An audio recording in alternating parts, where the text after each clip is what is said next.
Senator JB, excuse me. Matanong ko lang, bakit ba kayo nakatalukbong? Hindi naman kayo testigo. Matanong ko lang, bakit po kailangan naka-hood kayo at saka nakatakip?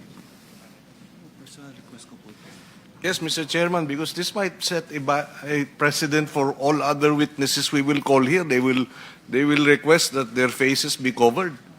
He is a public government employee. Bakit siya nagtatago?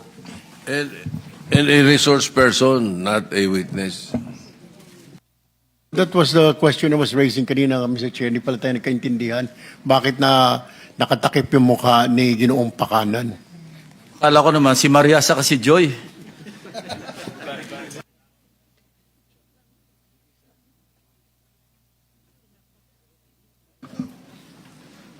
Your Honor, it's my request po as the good chair stated a while ago for my protection po. And security po.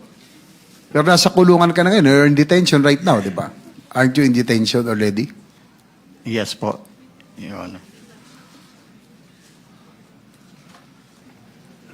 Mr. Chairman, I don't see the basis for his request. I do not see it as valid. How can he? Maybe he's protecting himself from shame. Baka nahihiya siya dun sa mga kasamahan niya o kung sino kaya ayaw maipakita yung kanyang Ano mukha. talaga ang dahilan bakit kayo nakatakip?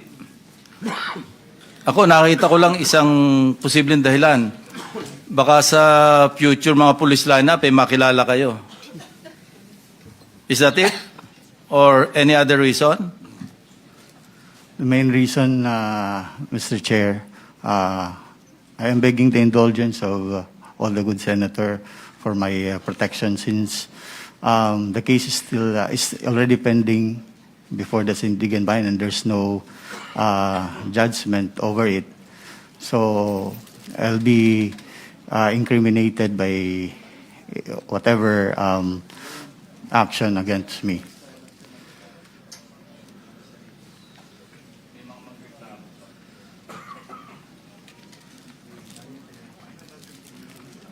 So, natatakot ka na baka ito public hearing, meron makakilala sa iyo at magreklamo pa laban sa iyo dahil nakilala ka. Ganun ba yun? No, Your Honor. In fact, Your Honor, andito po ako to honor your subpoena. Yeah, I know that. Opo. Ang tanong namin, hindi yung presence mo, bakit ka tama si Senator Pangilinan, ano? It could set a bad precedent. Baka lahat ng witnesses namin, resource person, nakatalukbong. At hindi namin papayagan, unfair yun.